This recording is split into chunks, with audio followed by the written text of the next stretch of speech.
forward to. How excited are you coming into this fight versus, you know, maybe some of your others? Yeah, it's hometown, baby. I mean, I've been wanting to fight the Pepsi Center for a long time, so as soon as I heard we were coming here, I started rallying for it, so I'm good. What's the appeal? Because obviously, you know, this is a short notice fight against a tough opponent, you know, ex-teammate. So what's the appeal that you were so willing to go through all that to fight in Denver? Just always wanted to fight at the Pepsi Center, man. I mean, it's hometown, so yeah.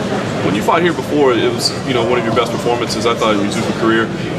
Is there something, I mean, did you feel differently as you were coming in that night? I mean, obviously there was motivation in that fight as well, but was it something about fighting here in Denver that gave you a little extra edge that night? I mean, I'm undefeated at home. That's where I started.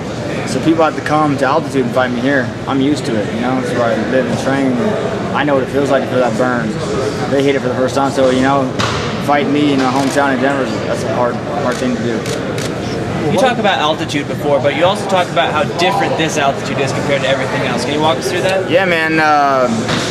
You know, I've been all over the world, and I've been to mountains all over, and I think the altitude, there's something about the Denver air that's super thin, and it's not the same. Like Albuquerque, we have mountains, you know, California, they have mountains.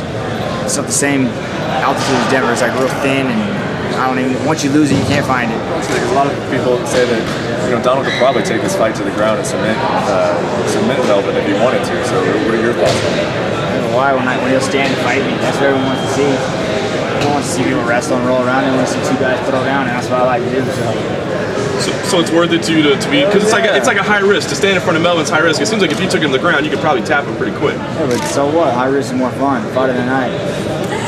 I like money. You like money, right? I like money. I've always respected the way Melvin fights. You know, he goes out there, like when the fight first starts, but he knows something the other guy doesn't. You know, he has, like you said, an underneath confidence that he comes out with. And, you know, I'm prepared for that. I'm ready for it. I know how he moves. I know we've done a lot of hours sparring, and people don't change, man. You know, you say, I'm going to go and work on this, but when shit hits the fan and you fall back onto what you're used to, that's what you fall back on, you know. And say it or not, people are always trying to change and get better, but it's really hard to change, you know. And so I think, yeah, he'll come out crisp, he'll come out different, but once he tries to get that Colorado air in those later rounds, and it's going to be tough. Because you really seem to kind of kick your game up tenfold with including that wrestling. Yeah, the wrestling, I think, is the gap between where the fight goes, whether you get taken down or you keep it standing, you know. And I lacked that, but the Jamie Varner fight, when I fought him here, that's the one thing I dedicated myself to was wrestling, not allowing him to take me down and hopefully taking him down, you know, and I succeeded in that fight. So yeah, I'm always working on my wrestling, you know, constantly. It's one thing I dedicate 2 days a week to, and I hate every second of it, but I do it, you know, just in case Melvin decides he wants to try and take me down. You never know. Absolutely, yeah, I'm prepared for it. You guys are both really great strikers. How do you feel that your Thai style is going to match up against this more boxing-oriented style?